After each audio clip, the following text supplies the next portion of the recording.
When the Vice President JD Vance called her too emotional on live TV, AOC didn't yell. She answered with one line that echoed across the country. The red light blinked on. Cameras rolled. The nation watched.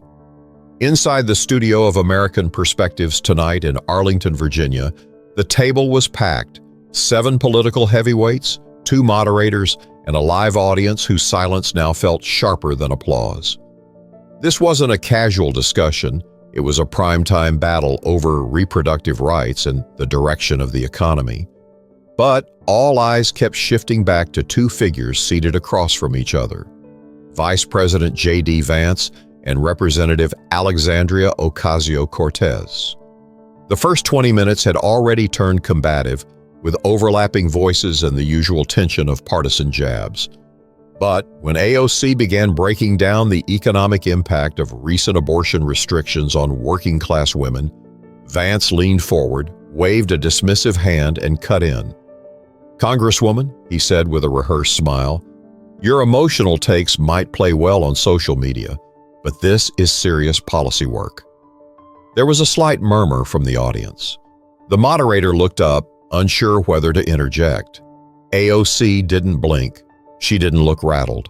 She adjusted her mic, turned her body slightly toward Vance, and said with calm precision, "I will not yield to disrespectful men who try to silence women when we speak with clarity and conviction. Not today, not ever." Silence. Not the performative kind, the real kind. The kind that settles into people's bones when something uncomfortable but undeniable has just been said. JD Vance opened his mouth like he wanted to respond, but the moderators quickly pivoted to another panelist. The moment had landed.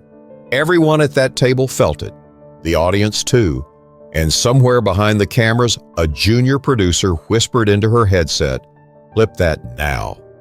By the time the segment ended and cameras cut to commercial, the buzz had already begun backstage. You could feel it in the corridor. The sudden movement of staffers, the blinking of dozens of phones as messages and mentions poured in. AOC stood, smoothed the sleeve of her blazer, and thanked the moderator with a quiet nod. JD Vance stood too, straightening his tie, forcing a polite chuckle with one of the guests beside him. "Don't take it personally," he muttered, half to himself. "That's her brand." A staffer caught his arm. "Sir, Twitter's blowing up." He paused just briefly. "Let it." Meanwhile, backstage, AOC's communications director, Nina Prasad, was trying to keep her voice low. "It's viral, already. 45,000 retweets in 10 minutes. It's climbing." AOC, now seated in the green room with a bottle of water and a cooling adrenaline rush, let out a small breath. "That fast?" Nina looked up. "Faster than I've ever seen. You want to tweet something?" "No," AOC said. "Let the clip speak."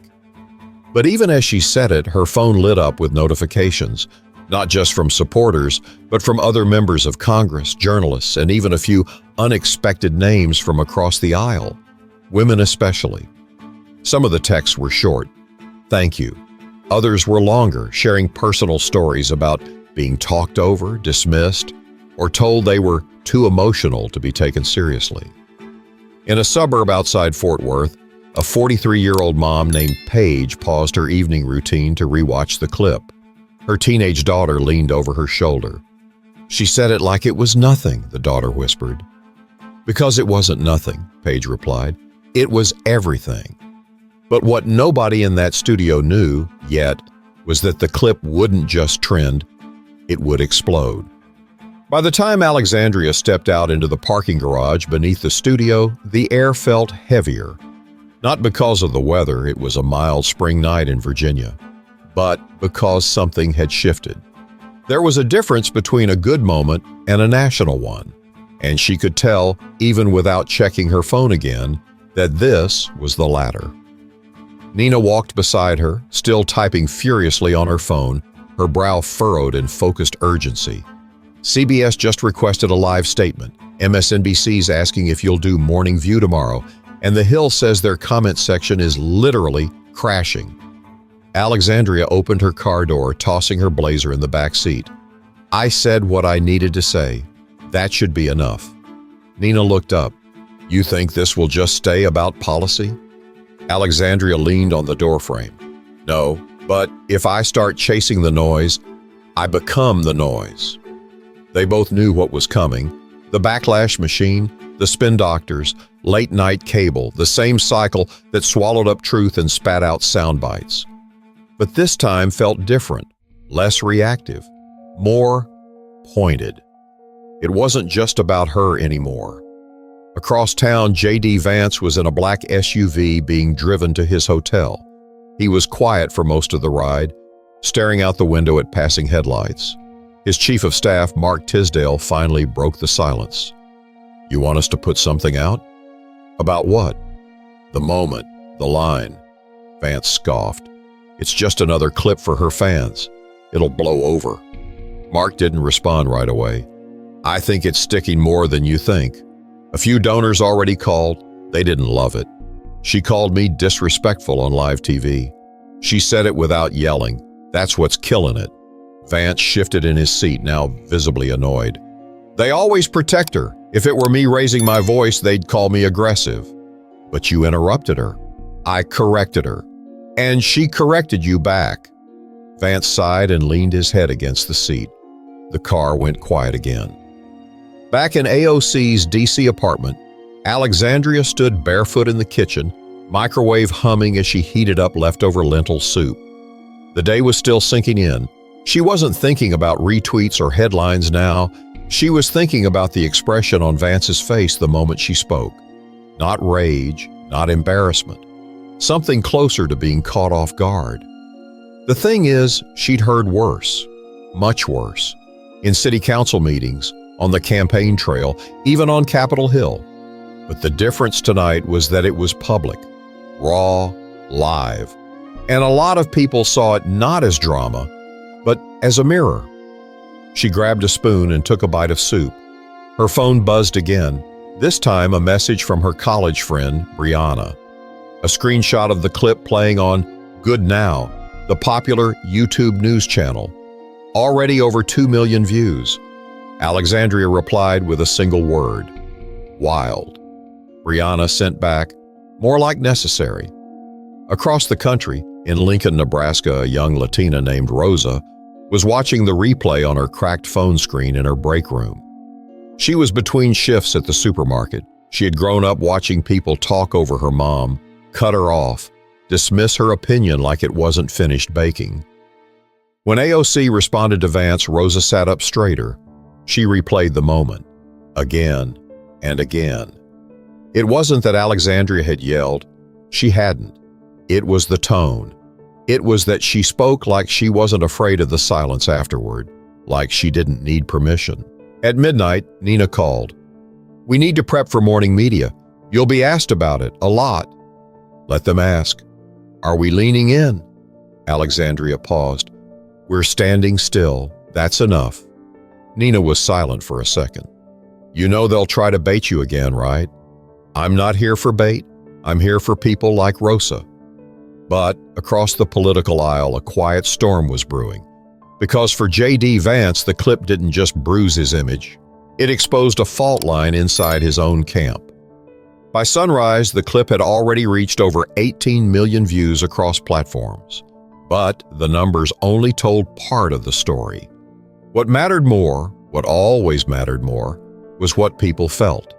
And people felt something. In a one-bedroom apartment in Bakersfield, California, Carla Jimenez sat at her kitchen table in scrubs, sipping cheap diner coffee. She just finished a 12-hour night shift at the hospital. Her back ached, her feet were sore, but something had her awake when she should have been knocked out. That clip, that exact 9-second clip of AOC turning calmly, decisively to one of the most powerful men in the country and calling him out.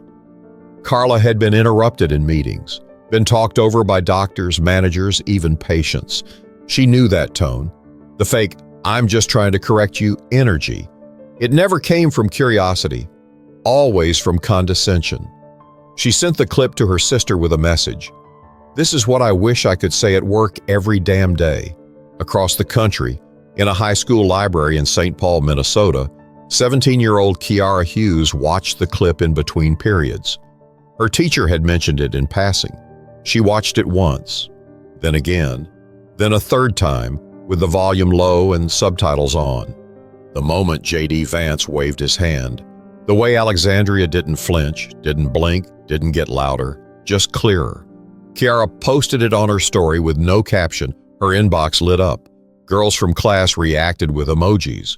One of the guys replied, "Chill, she's overreacting." She blocked him. The hashtag, "She will not yield," was everywhere. It started as a rallying cry, then it became a thread, then a wave. Women, teachers, single moms, interns, waitresses shared stories of the moment they were talked over, dismissed, laughed at, explained to, like they were in the wrong room. For once, it felt like someone on that screen got it. It wasn't a political moment anymore. It was personal. Cable news tried to frame it as theater, but the internet didn't buy it. People didn't react to theater with this kind of honesty. They reacted like they'd just seen someone speak for them when they couldn't speak for themselves. By midday, Alexandria's office had received over 9,000 emails. Not hate mail, thank you letters. One from a 63-year-old woman in Erie, Pennsylvania, who'd left an abusive marriage a year earlier. Another from a young woman in Jacksonville who had dropped out of law school because of the way male professors singled her out. And one from a man, yes, a man, from Columbus, Ohio. He was a mechanic, mid-40s, who wrote simply, "My daughter saw you last night. She's never said she wants to be in Congress before. She said it this morning." Nina sat at her desk going through as many as she could. "They're not stopping," she muttered. Alexandria leaned over. "What do they want me to say?" Nina shook her head.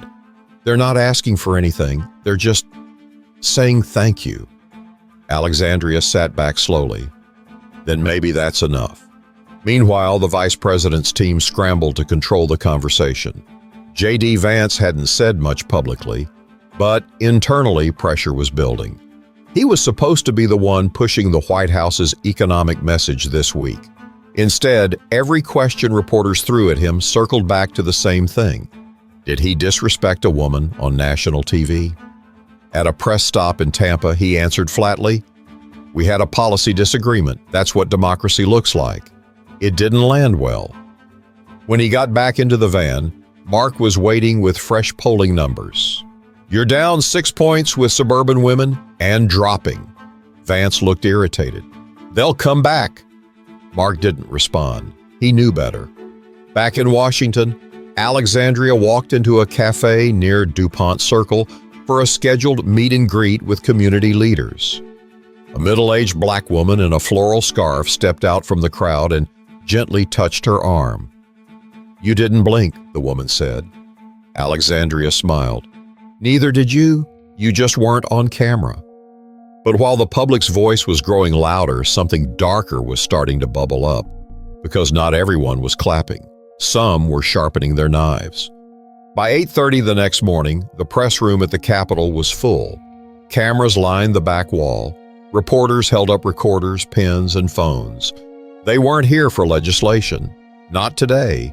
They were here for one sentence, one moment, and the ripple that had turned into a flood. Alexandria stood behind the podium, the seal of the House of Representatives framed behind her. She wore a simple navy blazer and flats. No makeup artist, no stylist. She didn't need help looking like she meant it. Nina stood to the side, arms folded, watching the room more than the cameras. A reporter from the Baltimore Register broke the silence. "Congresswoman, do you stand by your comments from last night?" Alexandria leaned in slightly. "Every word." "Do you believe Vice President Vance disrespected you intentionally?" She paused, not for effect, but for accuracy. "I think it's less about intention," she said carefully, "and more about instinct. When a man interrupts a woman during a serious discussion to call her emotional, that's not a policy critique. That's a tactic. And I don't think it's the first time he's used it. I just think this time everyone heard it." Click, click, click. The shutters fired off like a typewriter. A journalist from the Denver Star raised her hand. There are some calling this a viral stunt, that you knew what you were doing, that it was rehearsed. Alexandria nodded. I always know what I'm doing, but it wasn't rehearsed. It was real. And if the truth feels too sharp to be real, maybe people should ask why they're used to it being hidden. The murmurs in the room thickened. Someone in the back said, "Wow," barely a whisper. Meanwhile, across the street, JD Vance was getting his own taste of the spotlight, and it was bitter. He stood at a hastily assembled podium outside a Veterans Center in Alexandria, Virginia. His team had urged him to address the issue directly, cleanly, without defensiveness. But that wasn't his style. He prided himself on straight talk, not PR fluff. It was a mistake. We disagreed. I said so, strongly, Vance told the gathered reporters. Frankly, I think there's a difference between passion and productive debate. If that makes me disrespectful, then I guess every serious discussion is now off limits. A few reporters scribbled notes, others just stared. One reporter, a young woman from Kansas City Ledger, cleared her throat. Mr. Vice President, would you have used the word emotional if she were a man? Vance hesitated. I use the word when it applies. So yes? I said what I said. The response was clipped, and it was all the press needed to chew on. That clip, I said what I said, would be spliced next to Alexandria's response by half a dozen outlets before sundown. And it didn't help his cause. That afternoon, political strategist Hallie Newcomb appeared on Capitol Breakdown, the afternoon news slot. Her take was blunt. Vance fumbled. He played the strongman role in a room that was finally listening for strength of substance. He underestimated who was watching, and more importantly, how they were watching. Online, Alexandria's numbers surged again. Not just followers or engagement, but dollars. In less than 24 hours, her team had logged over $450,000 in small dollar donations from all over the country, even in places where she'd never run a campaign. And something else had shifted. Women from all parties, yes, even conservative ones, started quoting her line, "I will not yield." It showed up in Instagram bios, on Facebook banners, in TikToks with teenage girls syncing the audio to shots of them confronting teachers, bosses, boyfriends. It wasn't just a quote anymore. It was armor. That evening, Alexandria's team sat around her office table, pizza boxes open, laptops out. Screens showed real-time data, approval bumps, donation charts, media requests, chahas. But she wasn't staring at the numbers. She was holding a handwritten letter that had come by courier, sent from a high school student council in Madison, Wisconsin. They'd passed a resolution in their school that day. No interruption allowed during girl-led speeches. Alexandria read the last line out loud. "You made us believe we're not just talking to walls." She looked up. The room was quiet. "You think it lasts?" Nina asked softly. "Maybe not," Alexandria replied. But it left a crack in something that needed breaking.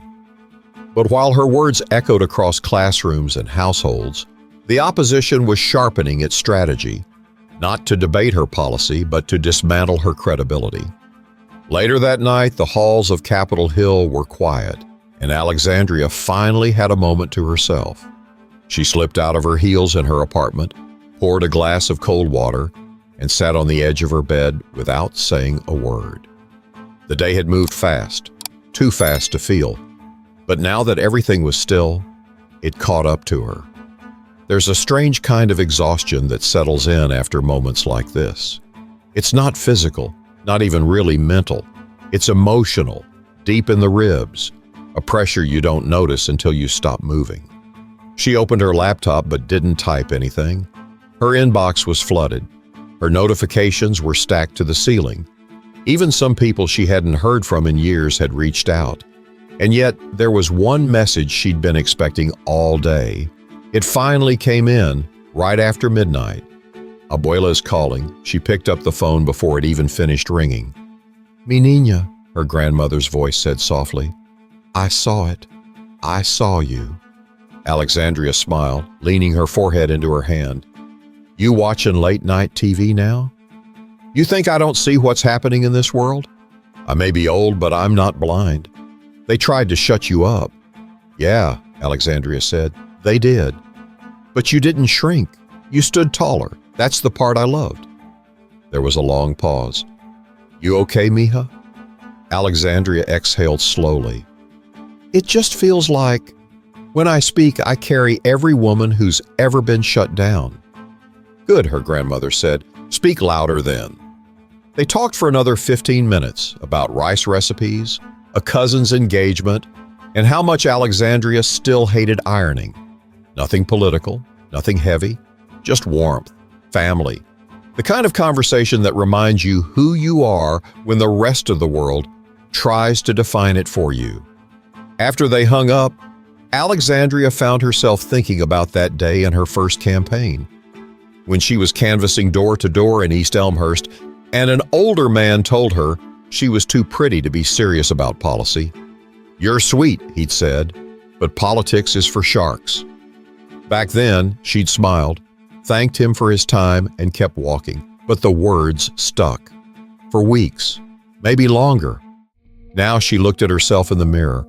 She was still that girl, still had the same fire, but now people were finally hearing it. Across town, JD Vance sat in his hotel room, eyes locked on the muted news screen. Another replay of the exchange, another commentator praising Alexandria's restraint, her poise, her power. The volume was off, but the closed captions were on. He rubbed his temple, frustrated. Why is everyone acting like I slapped her? He muttered to no one. His communications advisor, Liam, paced nearby. Because you played the wrong hand, Liam said. You went in expecting to win a debate. She walked in knowing she had nothing to prove. That's always more dangerous. JD turned. You blaming me for this? I'm telling you the truth. You underestimated her. People respect confidence, but they remember composure. JD stood abruptly and reached for the minibar. Liam didn't stop him. The political headlines the next morning reflected the shifting tide. Words like grace under fire, commanding, and turning point showed up on both left and center-leaning outlets. Even a few conservative commentators were unusually quiet. Alexandria walked into her office that morning to find a stack of letters on her desk. Handwritten, mailed, not tweets, not comments. Real ink on real paper. She flipped through them slowly, one by one. One from a woman in Tallahassee read, They've been interrupting us for centuries. You didn't just speak, you broke the rhythm. She sat with that line for a moment. Broke the rhythm. It echoed somewhere in her chest. There's something about moments like these. They feel massive to the world, but inside your own skin, they feel oddly still. Like standing in the eye of a storm. You're not running, you're not falling, you're just there, finally seen, finally heard. But that stillness was temporary, because the next wave wasn't about praise, it was about tearing her down piece by piece, and they'd already started lining up the shots. By Wednesday morning, it was no longer just a moment, it was a full-on cultural flashpoint, and that meant the blowback was coming. Cable panels lit up with split screens, headlines blared phrases like feud, showdown, and she versus he. But behind the noise, something more calculated had started brewing. It wasn't just political, it was personal. At the conservative strategy firm Burnett and Cross in Alexandria, Virginia, the tone was cold and professional. She's gained too much ground, said Dean Keller, a senior media consultant with decades under his belt. You let a moment like that linger unchallenged. It defines her. You flood the market with a new narrative, or she locks in the momentum. A younger associate leaned forward, fingers dancing across a laptop. We've got her college records, old campaign donors, archived interviews. There's nothing scandalous, but a few things can be framed. Dean didn't blink. Find her inconsistencies, blow them up. She's precise, so any slip will look dishonest. Meanwhile, in Alexandria's office, Nina was already reading between the lines. They're not coming for the policy, she said, scrolling through a rapidly growing pile of flagged headlines. They're coming for you. Alexandria nodded. Let them. I didn't sign up to be liked. But it's not just the usual trolls this time, Nina continued. They're pulling out all the stops. Headlines, op-eds, podcast bros, think pieces. They're twisting your words to make you sound volatile. Alexandria leaned back. They have a problem, though. What? I said what I meant. That makes it harder to distort. Still, the volume was climbing. Overnight, a popular right-wing talk show host accused her of emasculating a decorated veteran, conveniently forgetting the topic was reproductive rights, not military service. Another pundit claimed she was weaponizing identity. And on social media, the smear attempts multiplied. AOC lashes out, unhinged, over her head.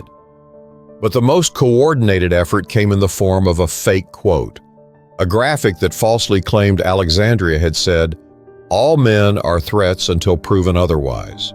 It was fabricated, completely false. But it didn't matter. By the time it was debunked, it had already been shared 600,000 times. Alexandria saw it just after lunch. Her jaw clenched, not out of surprise, but from familiarity. They always try this, she said. Misquote, misinform, multiply. Do you want to address it? Nina asked. No, we'll let others do that. And they did. Allies, journalists, watchdog accounts, they all jumped in. Fact-checkers flagged the image. Prominent voices reposted the original clip correcting the lie. But the damage lingered, because the goal wasn't to win an argument. It was to wear her down. Make her feel like standing tall meant standing alone. That night, in a smoky studio in Kansas City, Missouri, conservative commentator Max Holcomb recorded a special segment on the exchange. She's playing the long game, he told his viewers. This isn't about policy, it's about control. She wants to make it impossible for any man to challenge a woman in public without being labeled a bully. You think this ends here? Think again. In the comments, the words were sharper, darker, and more than a few crossed lines. Nina brought it up in the office the next morning. Security wants to adjust your route. Some things online are escalating. Alexandria didn't even look up. Tell them to do what they need to do. But later, when she walked through the basement corridor to her committee meeting, she moved a little faster than usual. The badge check, the glance over her shoulder, the pause before stepping onto an elevator. It all became more than routine. It became necessary. That night, she spoke on a small podcast based out of Santa Fe, New Mexico. Just her and a mic. I didn't plan what I said, she told the host. It came out because it needed to. For years, I've watched people smile through disrespect like it's part of the job. But silence doesn't build respect. It just makes room for louder disrespect. The host paused. You worried this gets worse before it gets better? Alexandria thought for a moment. It already has. But if you keep standing through it, they run out of new ways to knock you down. But even as the attacks piled on, she was about to find herself in a room where the volume of the crowd would tell a different story, one she hadn't expected. The invitation came through a local organizer in Madison, Wisconsin. Just a small women's rights rally, planned long before the roundtable moment had blown up. Nothing flashy, a permit for a park, a flatbed truck for a stage, a local food truck offering tamales and iced tea. But by the time Alexandria's team landed at Dane County Regional Airport, they realized things had changed. The rally was no longer small. Word had spread across Facebook groups, group chats, Reddit threads. A TikTok video of a woman sewing a "She Will Not Yield" banner had been viewed over 3 million times. By Saturday morning, buses were arriving from Milwaukee, Green Bay, even Minneapolis. Madison police estimated over 8,000 people had gathered by noon. That number doubled by 2 p.m. There were signs everywhere, not professionally printed, but hand-painted, handwritten, on cardboard, on bed sheets, on poster board. Interrupt me and see what happens. She's not alone. Clarity, conviction, courage. Some signs had only the phrase, "I will not yield." When Alexandria stepped onto the makeshift stage, a gust of wind lifted the edges of her blazer. She looked out over the park, packed shoulder to shoulder with women, men, children, even some seniors sitting in fold-up chairs wearing pink sun hats and sunglasses. For a brief second, she froze, not from nerves but from sheer magnitude. It wasn't like the House floor. This was different. It wasn't duty, it was human. The mic squeaked as she leaned in. "I didn't expect this," she said plainly. The crowd laughed gently. They were listening. She continued, her voice steady, her words slow. "3 nights ago, I was called emotional on national television for saying that the government should stop punishing women for making private medical decisions. I was told that my clarity was too much, that my conviction made people uncomfortable." The crowd was silent. Not a phone rang. Not a single voice interrupted. And I said, "I will not yield to disrespectful men who try to silence women when we speak with clarity and conviction." That sentence was for all of us, because they've interrupted us in meetings, they've spoken over us in classrooms, they've cut our mic, closed the door, told us to calm down, asked if we were on our period, called us hysterical. The crowd groaned loudly. Some shook their heads. A few shouted, "Every day!" Alexandria raised her hand. They've done it for decades, and we've done what we've had to do. We've picked our battles, we've smiled, we've played nice. But sometimes, being silent feels like betrayal. Applause erupted. Sustained, not polite clapping, real applause. Women with tears in their eyes clapped with both hands and shoulders. She continued, her voice cracking just once. "This isn't about me, it's about you. It's about every moment you thought no one saw. Every time you had the perfect response but stayed quiet to keep your job, your seat at the table, your safety." A little girl on her mother's shoulders waved a cardboard sign that read, "I will speak too." Alexandria caught it mid-sentence. She smiled. "That right there," she said, pointing. "That's the point." She ended without drama. No fireworks, no music swell, just a firm, "Thank you for standing here. Keep standing." And then she stepped down. Her feet hit the grass and suddenly the crowd moved, not in chaos, but in waves. People approached one by one. They didn't swarm. They thanked her, quietly, tearfully. Some just touched her arm and said nothing at all. An older woman, gray braids, weathered face, gentle eyes, stood at the back and waited until the line died down. "You reminded me who I used to be," she said softly, "before I was tired." That night, Alexandria sat in a small hotel room overlooking the Capitol Square, her sneakers kicked off, her socks mismatched. The air smelled like fried onions from the food truck downstairs. Her throat was sore, her body ached, but something had settled in her chest. Not peace, not pride, a quiet readiness. She opened her laptop and typed a single line into a blank document. "There's no power stronger than a woman who's not asking anymore." She saved it, closed the lid. But back in Washington, the numbers were coming in, and for the first time, the vice president's team realized this wasn't just a PR bump. It was a shift, and it was affecting votes. Monday morning brought a thick folder of polling data to the West Wing. Numbers, graphs, trend lines, all color-coded, all serious. JD Vance sat at the end of the long conference table, arms crossed, as the president's senior advisor walked them through the slide deck. The room was full, but quiet. Madison event drew over 70,000 live streamers, the advisor said, tapping the screen. More than the average debate audience, and "I'm aware," Vance interrupted, his tone sharp. The advisor glanced up, unbothered. "Then you're also aware that your approval with independent women has dropped 9 points in 4 days." No one said a word. Vance leaned forward. "This is a moment. Moments don't win elections." Another advisor jumped in. "With respect, sir, this one's got legs. She didn't just trend. She's moved people. Suburban districts are shifting. And if it keeps going, we may lose more than PR points." The president looked up from his notes. "What's our read in Pennsylvania?" "Negative swing, especially around Montgomery County." Focus groups say the word dismissive keeps coming up. Vance's jaw tightened. This is absurd. I didn't attack her. I challenged a flawed policy. Perception, not intention, the advisor said carefully. That's what sticks. Across the aisle, Alexandria wasn't reading poll numbers. She was reading letters. Her team had printed out another stack from over the weekend.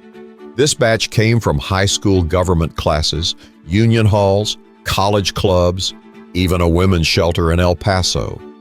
One letter included a drawing from a third-grade girl, Alexandria in front of a podium with a speech bubble that read, "Stop cutting me off." She laughed, a tired, full-body laugh. "You know what's weird?" she said to Nina, who sat beside her. "What?" "I didn't even mean for it to go that far. I was just tired of hearing the same voice telling me I didn't belong." Nina nodded. "It resonated because you didn't try to make it resonate. That's the difference." Back in Vance's circle, there were fractures. His deputy chief of staff, Regina Walsh, had started whispering to donors that the campaign's tone was off. A longtime Republican strategist had written a memo urging a public apology. "We're bleeding women," the memo warned, "and if we don't cauterize it, we're going to crash in the midterms." Vance refused. He called the reaction overblown, said it was performance outrage, said he wouldn't backpedal just because someone got her feelings hurt. The more he said, the worse it got. Late-night hosts played the clip on loop. Editorials poured in, and Alexandria? She stayed quiet. She didn't tweet, didn't post selfies, didn't make a victory lap. She just kept showing up. Committee meetings, policy briefings, local events in places few politicians bothered to visit. She gave a speech in Fargo, North Dakota, another in Columbia, Missouri. Both were packed. But it was the call from Senator June Harman that caught her off guard. June wasn't a progressive, a centrist Democrat from Ohio known for her cautious tone and conservative voters. She rarely made waves.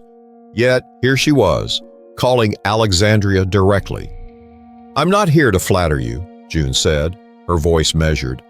"I'm calling because your moment gave me cover to speak up, and I've needed that for a long time." Alexandria didn't respond at first. June continued, "I've had donors threatening to walk away if I don't stay quiet on women's issues, but you gave it a face, something I can stand behind without sounding abstract." "Then stand," Alexandria said softly. "We're not building a brand, we're building a chorus."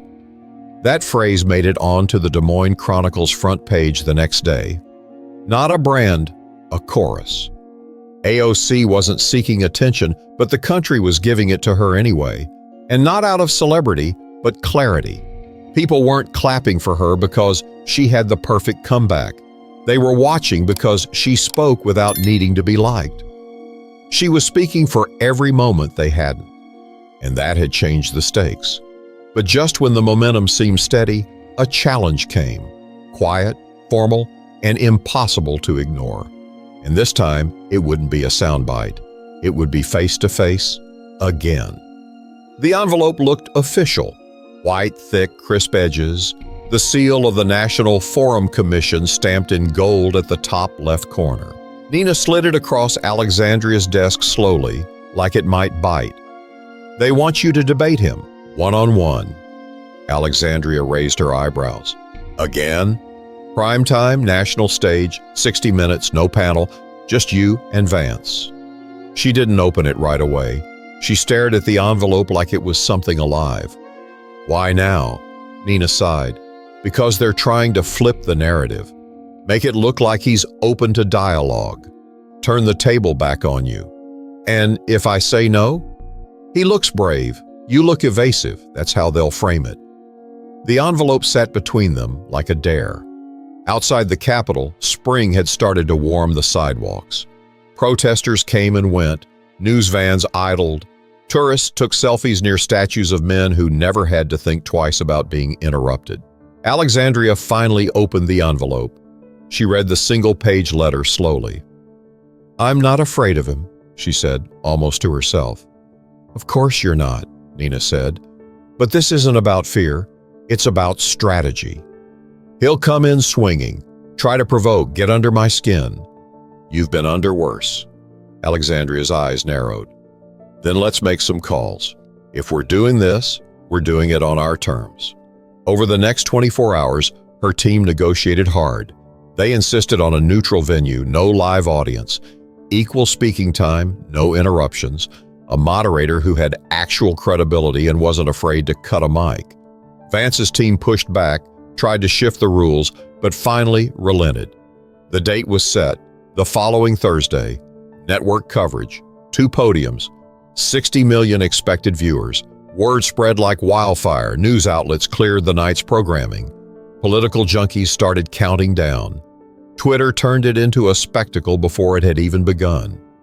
Meanwhile, Alexandria prepped like it was war. Not with anger, but with intention. She reviewed policy notes, practiced answers, and rewatched footage of past debates, not her own, but others. Not to copy them, but to see what people didn't say when it mattered. You know what his tactic will be, Nina said the night before. He's going to try to call you a grandstander, emotional again. That line worked once. He'll double down. Alexandria looked at her. Then let him. Back at the White House, JD Vance's team was split. Some of his advisors wanted him to pivot, make it friendly, show grace, talk about coming together. Others wanted him to lean in, reclaim dominance, push her buttons, call out identity politics. Vance decided to go with his gut, which meant confrontation. He looked in the mirror before leaving his private residence, smiled at himself. She's not going to know what hit her, but she already did. The night of the debate arrived and the nation tuned in. People crowded bars, living rooms, student lounges, union halls. Some gathered just to see fireworks, others to see someone finally speak their mind without flinching. No audience was allowed in the studio, just the candidates, 2 podiums, and moderator Alton Perry, a veteran journalist with a reputation for zero tolerance on interruptions and a voice that could quiet a room with a look. The countdown began. 3, 2, 1. The red light blinked on. Perry opened. Tonight, Representative Alexandria Ocasio-Cortez and Vice President JD Vance will engage in a live, structured debate on reproductive rights and economic equity. Each will have 2 minutes to begin. He turned to Alexandria. She didn't wait. Tonight, I'm not here to relive a viral clip or to play to a crowd. I'm here because too many women across this country have felt what I felt last week. Interrupted, dismissed, labeled as emotional for defending their rights and their dignity, and I refuse to apologize for being clear. She turned her head slightly toward Vance, not facing him, but acknowledging him. I will not yield, not because it makes for good TV, but because too many of us have stayed quiet for too long. The moderator nodded. Vice President Vance? JD leaned in, smirked just a little. I think the American people are tired of speeches. They want solutions. And I think what they saw last week wasn't clarity. It was theater. Alexandria didn't move. She just listened. Because sometimes the smartest thing you can do is let someone reveal themselves. But as the cameras rolled and the conversation deepened, something happened that no one predicted, not even her team. Because this time, she wasn't there to react. She was there to lead. By the 20-minute mark, the tone had changed. The audience at home could feel it. This wasn't a shouting match. This wasn't cable news sparring. This was something else. Something sharper, quieter, more deliberate. Every word landed like a stone thrown into still water. Echoes rippling out from the screen into homes, classrooms, offices, waiting rooms. And Alexandria? She didn't flinch, didn't dodge, didn't raise her voice once. She led. JD Vance tried what he'd rehearsed: interruption, redirection, sarcasm, repetition. But it fell flat. He called her ideas soft. She offered data. He brought up Venezuela. She brought up Ohio. He mocked theory. She cited experience. At one point, when he accused her of playing the woman card, she paused, looked at him for exactly 2 seconds, then turned back to the camera and said, "The woman card doesn't exist. What exists is being told to smile while being disrespected, being paid less for doing more, and being talked over on national television. If pointing that out makes me difficult, I'm happy to be difficult." Alton Perry didn't interrupt. He didn't have to, because JD had nothing to say after that. The silence wasn't uncomfortable. It was heavy, measured, the kind that says, "Don't fill it, let it sink in." Behind the scenes, Nina sat watching the monitor. She had a pen in one hand, but she hadn't written anything in the last 10 minutes. Just watched. Watched her boss do exactly what they hadn't planned for, win without pushing. Meanwhile, phones across the country lit up.